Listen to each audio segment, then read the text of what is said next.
Hi, this is Deacon Joseph Swaden. We do have a show tonight. This is not that show. This is a different show. Basically, I communicated with Erick Ybarra of Reason and Theology, and he mentioned the response to Eastern Orthodox objections show that he had done. And he said, if you listen to the last 15 minutes or so, you can address, you'll see my reason for not becoming Orthodox. And I thought to myself, okay, you know what? That's fair. Let's hear what this is, and we'll figure that out. And so basically, what I'm going to do now is I'm going to put on what are the last 20 minutes or so. And so let's see here. And then I'm just gonna do it live. And see if I can get this working. So let's try that. Let's see here. All right, so here it is. We're just going to go live with it. Count, but when Rome, we'll talk about Rome, everything she does count. So, but for the Eastern Orthodox, the paradigm is different. The paradigm is different. It's like. Okay. Well, first off, yes. Actually, the paradigm is different, and this is one of the things that I am going to address because it is central. It is central to the understanding of Orthodox Christianity, in terms of how to live as an Orthodox Christian, and it's probably the largest gulf between how we do things and how Roman Catholics do things, and so it is important. So we're going to continue. We're just practicing. It's just a dojo. None of this really matters. Yeah, you got one bishop does that. Yeah, you got this. No big deal, man. This is just Cliff Avenue, and this is, the boys. I don't know what he's talking about. I don't know what Cliff Avenue is, but we'll continue on. You guys are on television, pay-per-view, championship title fights all the time. And so whenever you lose, boom. Okay, I'm gonna assume that this is part of a previous part of the broadcast with Jay Dyer. Something about that because we were talking mixed martial arts and stuff, and I think I may be a little early. So we'll continue, and if he keeps talking about mixed martial arts, we'll move a little forward. It's big. So those two preliminary remarks I'd like to make, and if I were an Orthodox, I probably would have that impression. So the first thing I would say after my preliminary remark is this, that yes, it's lamentable. The things that have happened in the Roman Catholic Church since the Second Vatican Council, and I would argue even before the Second Vatican Council, they're lamentable. I could just, my head can drop into my lap right now over what's going on. However, we have to be careful that we're not committing the fallacy where you're accusing somebody of a problem that you have yourself. Well, one objection that's going to be raised is actually something I'm seeing in the chat. Emil says, well, the difference is our bishops don't claim to be the vicar of Christ with universal authority over spiritual matters and temporal matters. So there seems to be, a little bit of a difference. So the Pope is going to have to be held to a higher standard because he's making higher claims. Yeah. Well, so let me finish my first thought and then we'll get to that because that's a good one. So we go back to ecumenism. Ecumenism does not have a history in Catholicism alone, obviously. Ecumenism really started with the Protestants, and because they saw their differences and they're like, this can't be the will of God, of Christ, So they got together and they wanted to be more ecumenical with each other. The Roman Catholic Church was very resistant because when the Roman Catholic Church heard about these Protestant meetings, what they interpreted that to mean was Roman Catholicism would come and level with them. And so you have all these condemnations, mortalium animus, you have all these condemnations, Pope Leo XIII, no meetings, don't get together with these people, just shut it down, close it out, nothing. Okay, so it sounds like they're going through the history of ecumenism. We all talk about ecumenism here. We've condemned ecumenism.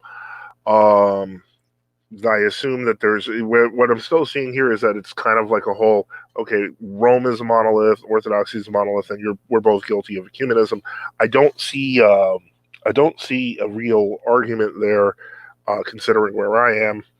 But I guess I can expand on that a little bit later. But I'll let them continue. But certain things changed, and obviously there was a lot of influence from Protestant scholars in Catholic academia. And so, Vatican II comes along, and Vatican II tries to stretch the limits while maintaining its claims of exclusivity. Because even a guy like James White will tell you, don't be fooled by Vatican II. It still says the Pope is infallible, the Pope has universal jurisdiction, and all these things.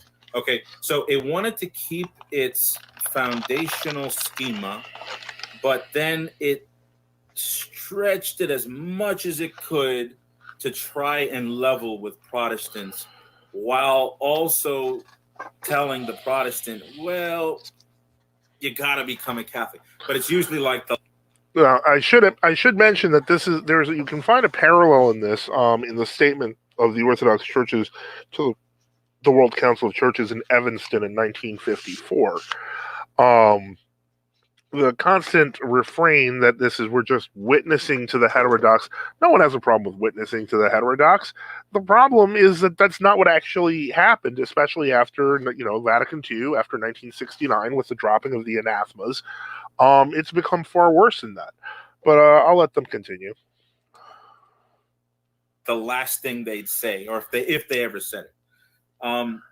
So you have this major shift in posture at the Second Vatican Council, especially with regard to how the state is to be understood, how the state what rights and prerogatives the state has under heaven with the true faith, and with Dignitatis Humanae. You've got Nostra Aetate, you've got all these documents.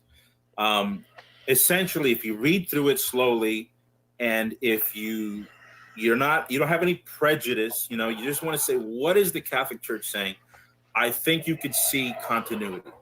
And then the discontinuity is on this level of trying to be really nice, trying to be real leveled with the Protestants. And it causes confusion. But it's an interesting point. I mean, he is to some degree correct. I do remember this from my early life in Roman Catholicism, that there was always a view among many people that really the ultimate goal of Roman ecumenism is just to get everyone under Rome.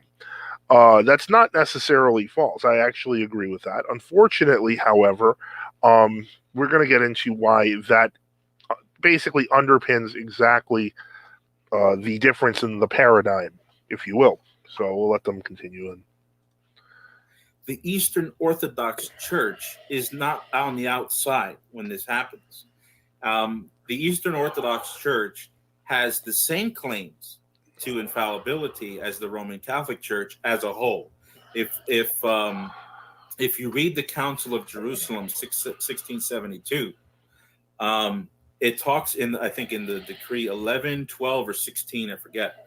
But it talks about the infallibility of the church and the role that the church fathers and the bishops play in that infallibility. So the Orthodox Church can't exempt themselves from this. Okay, I refuse.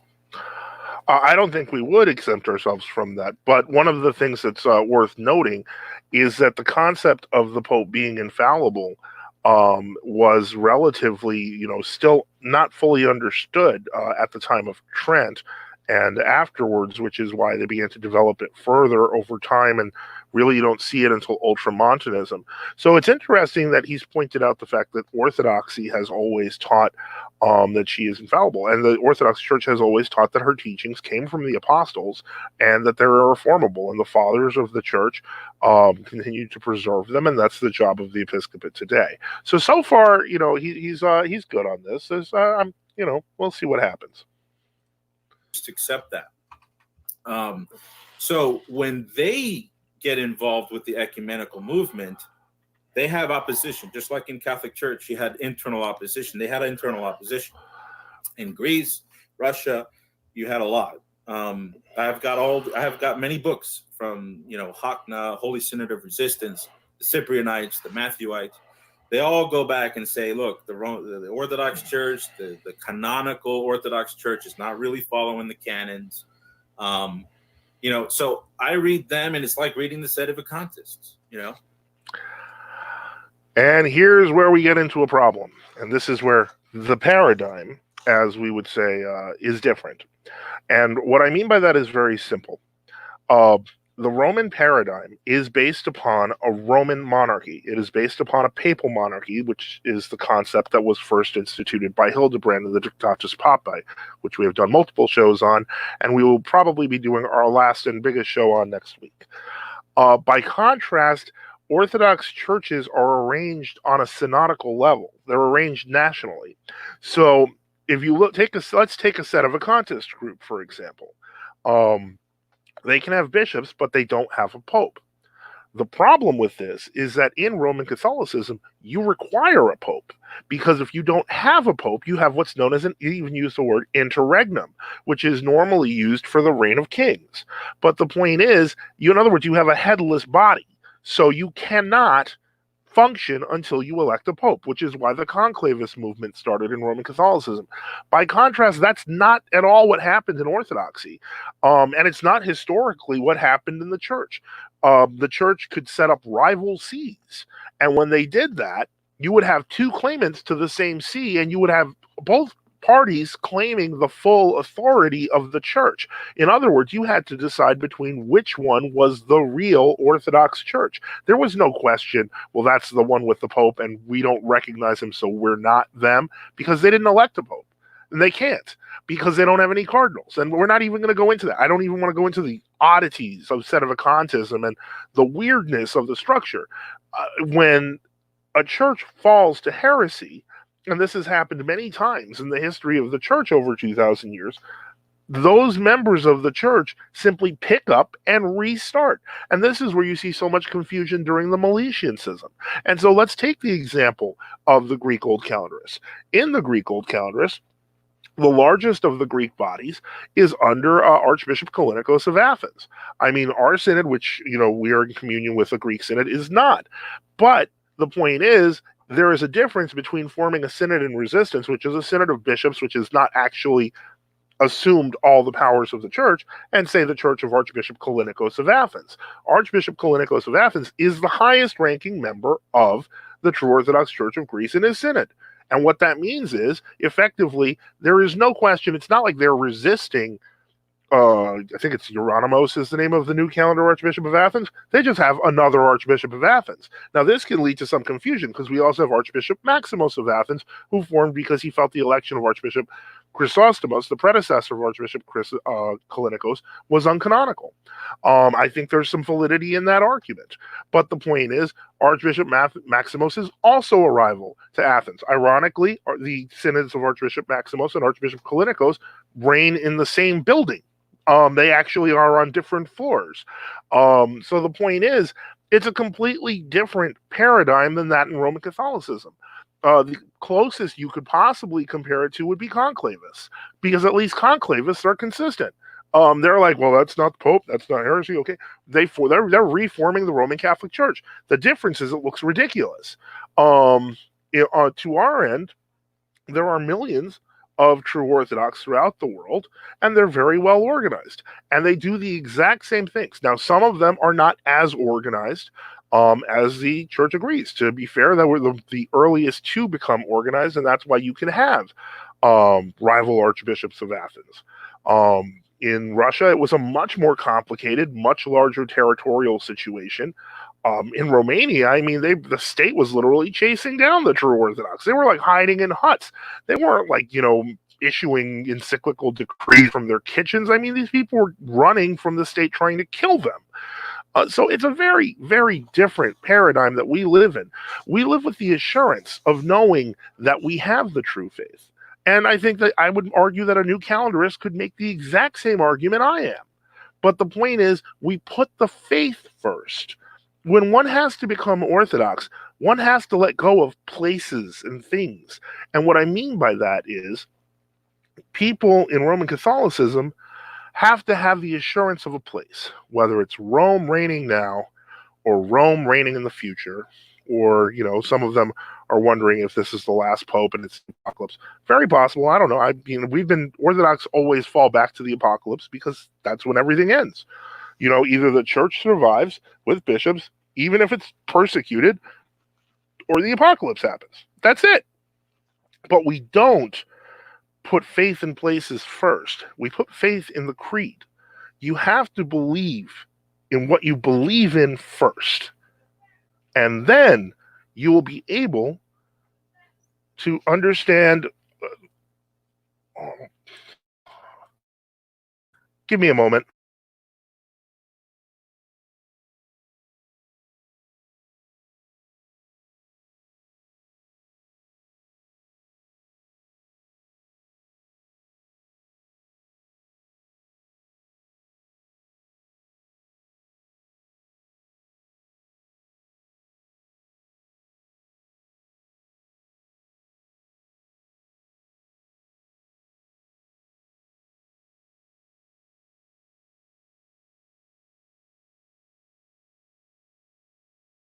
Sorry about that. Maybe I'll be able to edit that out. But you have to, in Orthodoxy, you start with what we believe. This is why the creed is so important. Whether in the Eastern service, you say, I believe, or in the Western service, you say, we believe, more often than not. But the point is, you have to believe, and what you believe in is the faith.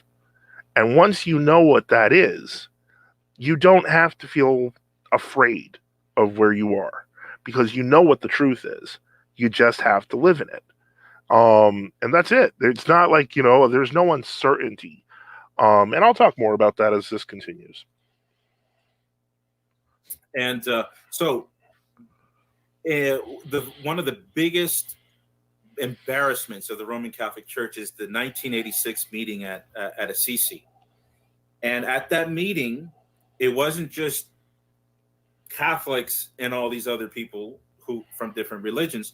There was a representative from each of the 14. I don't know if it was all 14. I know it was at least 11, and it included Moscow and it included Constantinople. But that's representatives. That's not the whole church. Yeah, but here's the thing. No, I think Erick's right on this one. I mean, if you are familiar, and Erick mentions he's familiar with the Cyprianites, I mean, they use that in their videos educating people on ecumenism. They'd literally show the Assisi meeting, the video that they had of it. I don't know how many were there. I thought it was actually closer to 3 or 4. It could be 11. The point is, I'm not going to dispute it. I'm not in communion with them.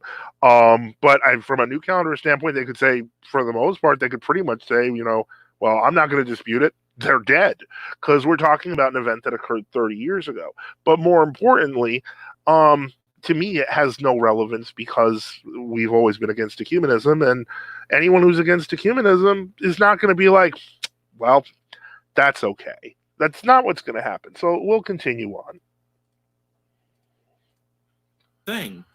When Arius taught that there was a time the sun was not, mm-hmm. The Orthodox Church then answered it, Mm-hmm. So if just being involved with this meeting was enough to prove that these representatives, they were clergymen too. They were clergymen. Mm-hmm. That they were perennialists, universalists, indifferentists, ecumenists, whatever, breaking all the canons. If that's what they were doing, then where in the Orthodox Church has there been a decree on the heads of these men? The most notable one, and the one that's quoted almost globally, would have been in 1983, 3 years before the Assisi meeting, and that would have been the anathema against ecumenism of the Russian Church abroad. Actually, why not? Since we are talking about it, but if you want to hear it, I can just read it out loud, because I'm not sure if I am not sure if he is familiar with it, but the 1983 anathema says those who attack the Church of Christ by teaching that Christ's church is divided into so-called branches, quote unquote, which differ in doctrine and way of life, or that the church does not exist visibly, but will be formed in the future when all quote unquote branches or sects or denominations and even religions will be united into one body, and who do not distinguish the priesthood and mysteries of the church from those of the heretics, but say that the baptism and Eucharist of heretics is effectual for salvation. Therefore, to those who knowingly have communion with these aforementioned heretics or who advocate, disseminate, or defend their new heresy of ecumenism under the pretext of brotherly love or the supposed unification of separated Christians, anathema. That's actually read on the Sunday of Orthodoxy by a lot of not only true Orthodox, it's read in the Russian Church abroad. I think they actually made it even more, they made it longer to include Freemasons and stuff. There may be, I don't know, I've heard that there's issues with the new text. I think a lot of people just use the old text. But the point is, and the Russian Church abroad since 2007 has been in communion with Moscow. So ultimately, there is an anathema against ecumenism in place, and almost all true Orthodox adhere to it. So I think that's I think they fall under the condemnation just based on what he's describing. So we'll continue. There's nowhere to be found. They went back to their sees. They went back to Moscow. They went back to Constantinople. They went back to Bulgaria, Romania, and they went back into their seats. Now, I'm not trying to say that Orthodoxy is just as bad as Catholicism. By far, I would say the Orthodox guy is going to be much safer right now. But what I'm trying to say is, you have that meeting. Fast forward all the way up to today, you've got Pope Francis in office, and Patriarch Bartholomew doesn't look at Pope Francis like a lot of these clamoring Orthodox do. In fact, they're very good friends, and they've been on film praying together silently, but praying together shoulder to shoulder, elbow to elbow, even with the Patriarch, the Coptic Pope of Egypt. Pope Francis wrote 2 books in 2019, one on the Mother Earth and one on prayer. And Bartholomew wrote a foreword to the one on Mother Earth. And Kirill, Patriarch Kirill of Moscow, wrote a foreword to the Pope's book on prayer. It's published by the Vatican publication. I don't read Pope Francis, so I have no idea whether what Erick's saying is true. I have no reason to doubt him. We all know that Patriarch Bartholomew, I'm sure most people are fully aware that he's basically like one of these eco earth-loving type hippie, what do you call these, environmentalist types. So that doesn't surprise me. I have no idea what Kirill would do on the book on prayer. I've never heard of this book. But in any case, I don't know why anyone would do a forward for Pope Francis. Certainly none of our bishops would. There's not much in it, I guess. I don't know that Pope Francis is exactly any authority on prayer. So I'm not really sure what to say to that. I mean, it's just wrong. I think most Orthodox would probably agree with me, no matter where they are, except for really ecumenists like liberals or environmentalist hacks. I don't know. So you wouldn't see Mark of Ephesus doing that. Let's be fair. Let's face it. You wouldn't see Mark of Ephesus writing a foreword to the book on prayer by Pope Eugenius IV. Okay, that's just not going to happen.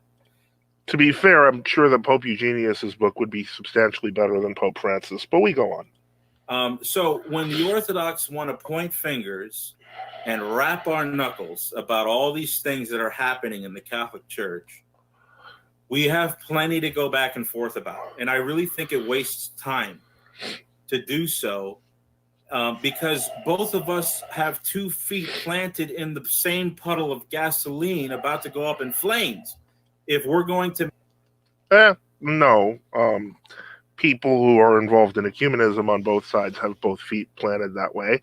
None of my bishops do. None of the bishops of our sister synods do. None of the true Orthodox bishops do. And a whole bunch of bishops outside in world Orthodoxy who don't like ecumenism, like Seraphim of Piraeus, don't. I think it's a silly argument to just say, oh well, we're all in the same boat here. No, we're not. Orthodoxy operates upon the independence of the bishop. It operates upon the independence of the synod. So long as there's a single true bishop standing, the church is safe. Not safe, relatively. If there's only one bishop left, he's in serious trouble. But I would think that the church would have at least 2 or 3 to make more bishops. I think once you're in the last bishop, I think that's basically that's pretty much Antichrist time. But then again, because it is not about a specific place, God can raise believers from stones. I mean, that's what the Meletian schism was all about. They didn't believe that St. Meletius, having been made bishop by Arians, could possibly be Orthodox, and yet he was a champion of Orthodoxy. So the point is, God works these things out. It's exactly like, I think it was Dvornik's book on the Eastern churches, where they said the entire legitimate Antiochian line went with Rome. Well, that's true. 200 years of Franciscan missionary work, and eventually they did manage to make a union happen. But what did it take to bring them back? It took one monk who was speaking for other monks to manage to flee to the other patriarchs, explain what was happening, and voila, they just rebuilt a brand new synod. So it's all it takes.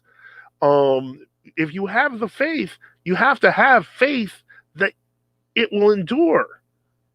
And it's not about a place. It's not about a see that stays undefiled from the beginning of time, which nobody believed in. And we're going to get into that in the next show. But it's about maintaining and keeping the true faith, the true teaching. To make this the be-all and end-all of ecclesiality. And, the Orthodox can say, like Jay Dyer would say, the paradigm is different, man. We're just in the dojo. You're in the championship fight. We're just practicing. I think there's limitations to that analogy, because then it becomes a question of, when is the Orthodox Church in the ring?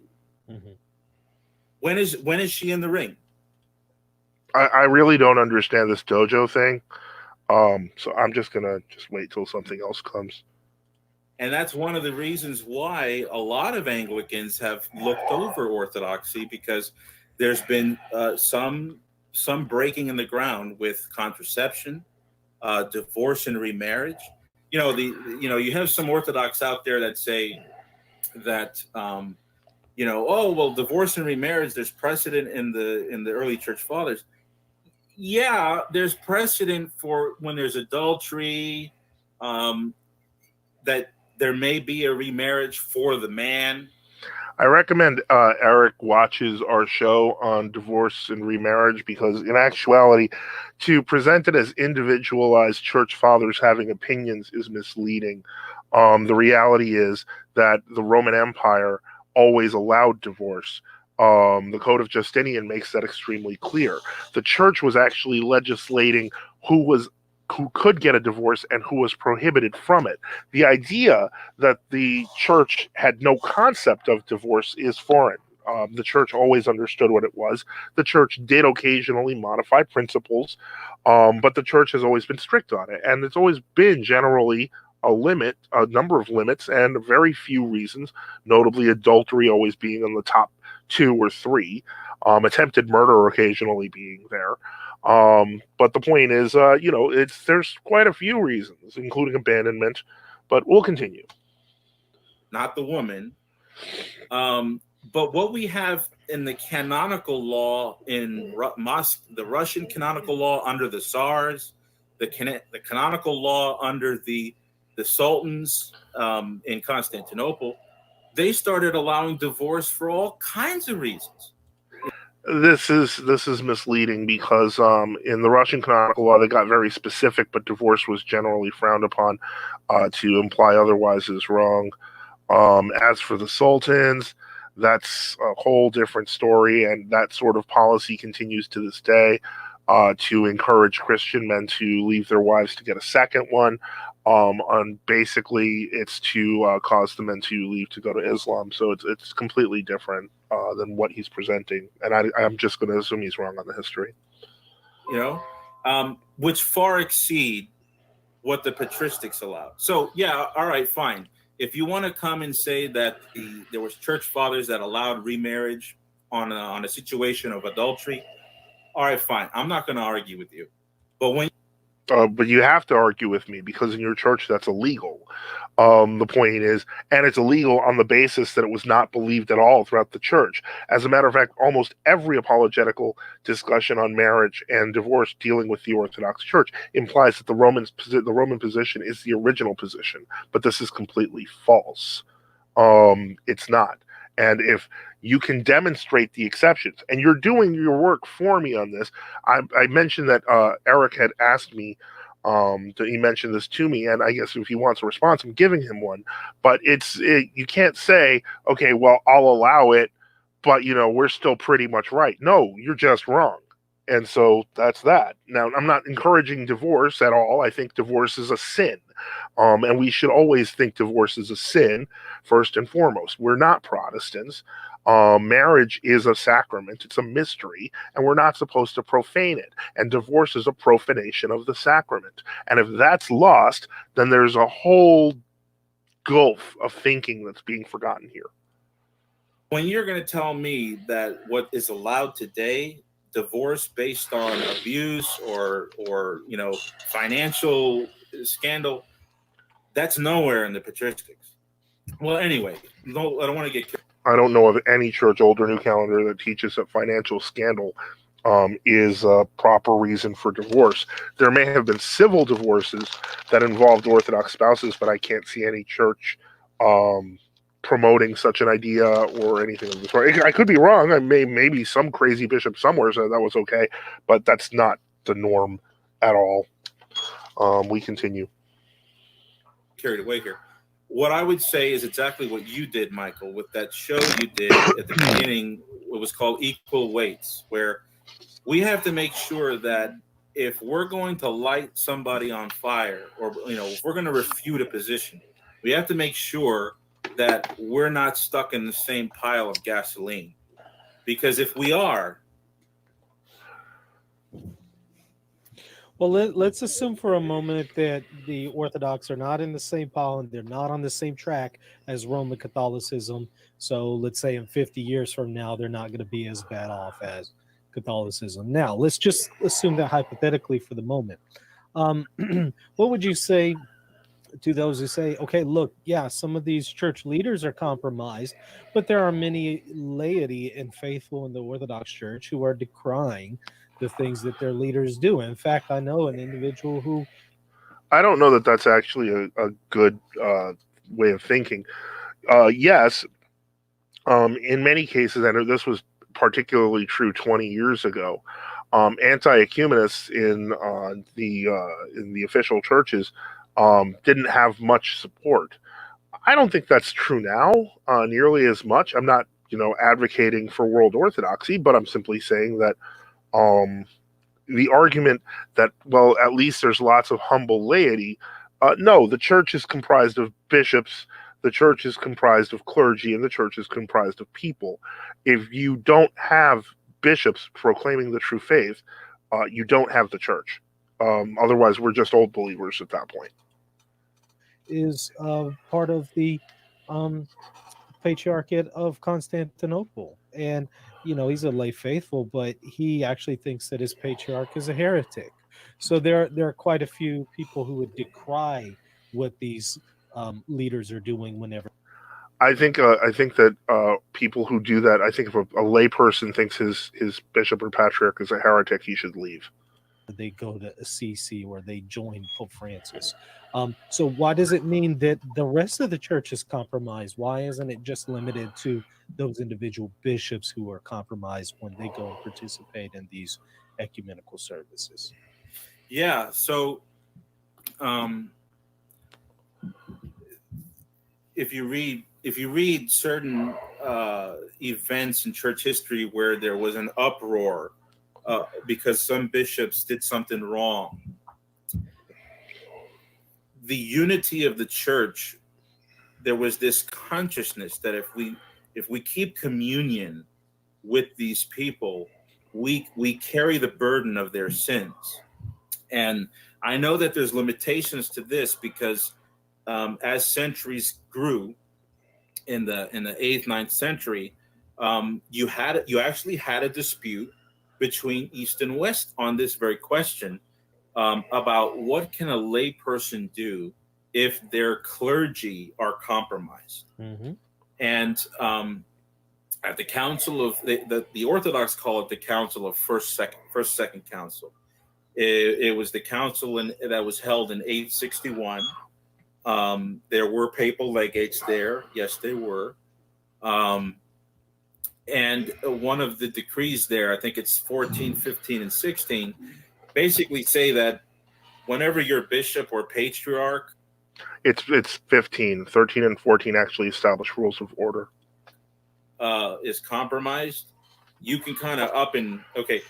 Before I say this, I haven't read these in a long time, so forgive me if I'm wrong. But I'm pretty sure I remember it basically gives the lay person the green light to get up, walk away from that synod, that jurisdiction, and join another, and or just sever communion.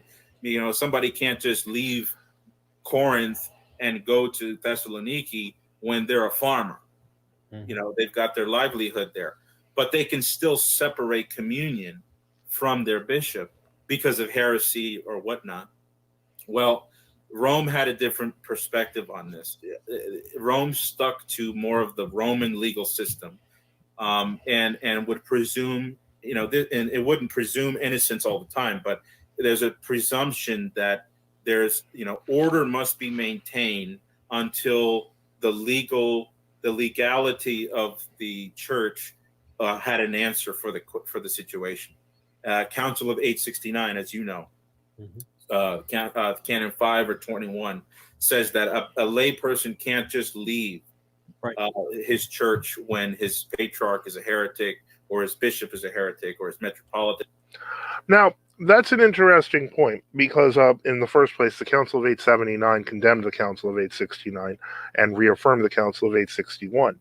But that's telling because it sounds as though, based on what Erick is saying, that the Council of 869 probably caused people to flee from communion with Pope Nicholas. But the point is that when you're looking at these, it's easy to say. I mean, I don't know how much Erick knows about our practice, and so from our perspective, if you take, for example, like the recent break in communion between Kirill and Bartholomew, Patrick Kirill simply stopped commemorating it.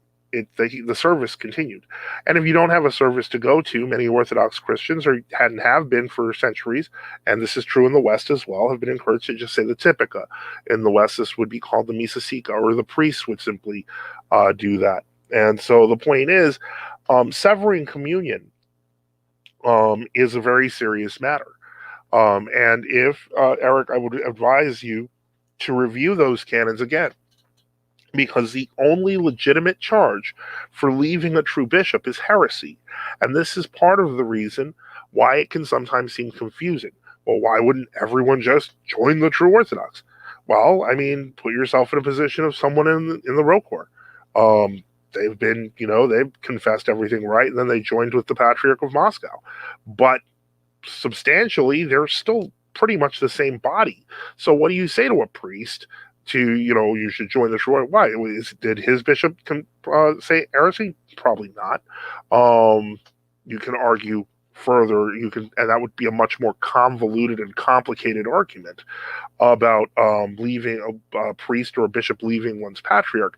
It gets much more confusing at the Episcopal level. But the point is, if your bishop is not stating heresy, and this is what the canon says, you have no right to leave. It's that simple. Heresy is the only grounds on which you have a right to leave. So I'll let them continue. Is a heretic. There must be a respect for the hierarchy. Right. So I'm not sure where the Orthodox stand on that today. So for an individual, I think actually that canon from 861 is actually still in the rudder. yeah, that's interesting. I heard that. I it's really interesting. So let's give him the benefit of that. Mhm. Okay. So what evil is being avoided by the Orthodox staying in that I don't have the benefit of avoiding as a Catholic? Mhm. Well, I would say that you're right. There, you don't have a benefit if you're involved in ecumenism, if your bishop is involved in ecumenism. The biggest difference is that, as I mentioned again, here's that paradigm. You must be under the Pope in Roman Catholicism, or your formation, whatever church formation you have, whether you're set of Vacantists, set of Privationists, so on and so forth, is by nature a temporary one. You must always have a Pope that is always teaching the true faith, and you can have a heretical Pope, which is going, I'm pretty sure, way further than Bellarmine ever did. But at the same time, you will have to eventually have a real Pope sometime. When you break communion in Orthodoxy and you go follow an Orthodox bishop, there's not really much else to do.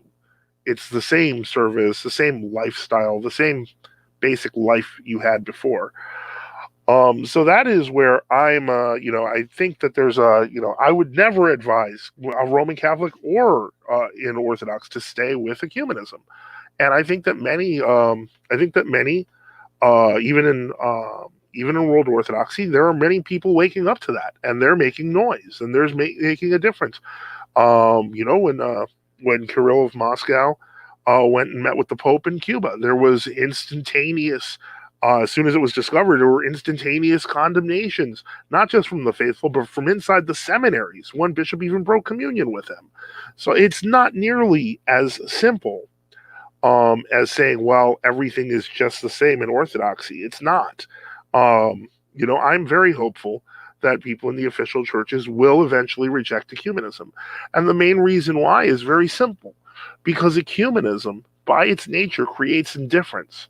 So the only people who are going to stay, no matter where, because remember that paradigm, we're not looking for a place, we're looking to maintain the faith. The zealots are the only ones who win. So we'll continue. I guess that might be the question I give that. But here's my difficulty. If in fact, and I'm quite certain that canon from 861 that you mentioned there at the beginning is in the rudder. It is in the rudder. It's First, Second Synod, Canon 15. That would mean that, Orthodox should no longer be in communion with Patriarch Bartholomew. Well, yeah, that seems to have said some heretical things. Yeah, well, according to I don't want to go on. I'd agree. The record saying that but according to them, yes, I've heard Orthodox say that Bartholomew, and I have read some of the things that he has said, and it has really raised my own eyebrows. Right. Aside from his rejection of Catholic teaching, which we would already say that is heretical, I would say is heretical. But yeah, I know personally people who would appeal to those canons, and but they're not canonical Orthodox. Exactly, which is we'd argue that we are canonical Orthodox, but we'll let them continue. That's why you have to end up in true Orthodoxy. Yeah, and what ends up happening. I had a friend of mine, and I think you met him years ago. His name won't be mentioned, but he was a traditional Catholic. He was totally disillusioned by Pope Francis. He went to Orthodox. He said, "That's it. Mm-hmm. I'm going Orthodox." So he went to the Antiochian church, mm-hmm. and the liturgy and everything was gorgeous. And this is ancient Christianity. And look at these books and look at the Filioquia and all this stuff. But then he started talking to the people. I think he meant Philokalia, but anyway. Mm-hmm. He started to get to know the priest, and he realized that they're kind of like on the left a little bit, Yeah.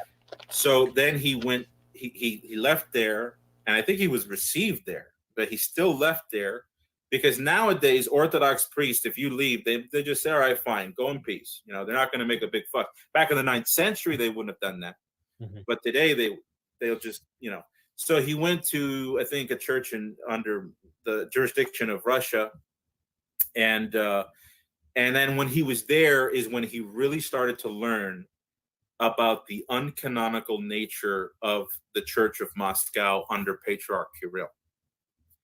And that's when, in his conscience, he felt that he had to find the jurisdiction, the true church, the true Orthodox Church that's following the true canons, the true rudder, the true pedalion. There's no true rudder, true cannons, true pedalion. There's only the pedalion. There's only the rudder. And more importantly, the rudder is simply a collection of canons that eventually gained ecclesiastical approbation. The canons were always there. They never changed. So there's not a real, this isn't a real argument. The rudder is the rudder is the rudder. It's not there's not like 10 versions of it. The best you can say is that the Makrakis English translation has some bad notes in it, but then you can always look at the one that has those notes cleared out, and the Greek doesn't have it, so that's not even an issue. So I'm not even sure what this argument is. It's like there's this assumption that we're like two totally different religions, and we're not. We all have the same rudder, and anyone who doesn't have the rudder isn't Orthodox. It's that simple. And so his principles were driving him to that end. So I fear if I became Orthodox, that's where I would go. That's one of the reasons why I've got a big foot on the brakes when it comes to considering the Orthodox Church. Yeah, and hopefully more to come on that topic in the future show. Let me ask a question that Luke is a good friend of mine. Really good question. All I'm going to say on this is, Eric, you're probably, from my perspective, if you think that you need to go to a true Orthodox church, there's millions of people in the world who are doing it. So, okay, just go find one. There's directories. You just have to find one that's closest to your house, or call around, ask who's doing church.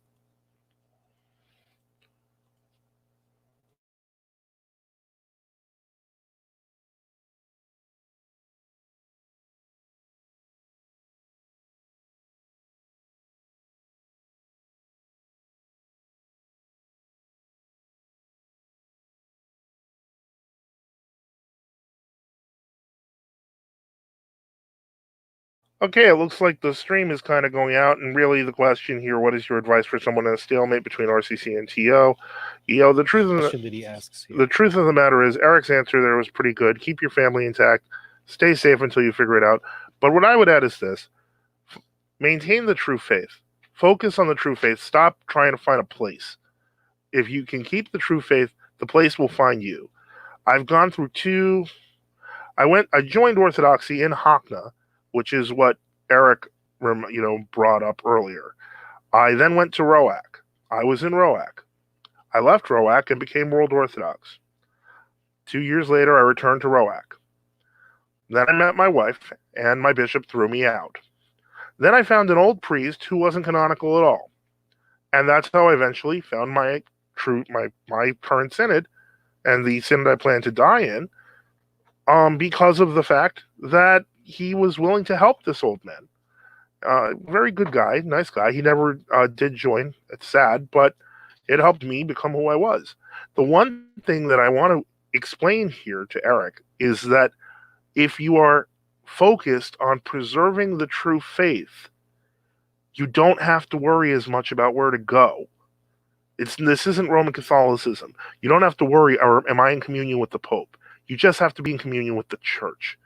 And if you do that, and Luke, if you do that, then my suggestion to you is that you'll be fine, because the Holy Spirit will preserve you. That's the whole point. And that's the purpose of this. It's the purpose of why the church exists, to maintain the faith that our Lord gave to the apostles and is preserved through the fathers and through the bishops. And if they're not following that, yeah, you got to find someone who does. But you have to do it because you are maintaining the true faith, that one Holy Catholic and Apostolic faith. I hope that helps. And hopefully we have a show in an hour and a half. Depends on whether I hear from Bishop Enoch. If not, we will move the show again. But in any case, thank you.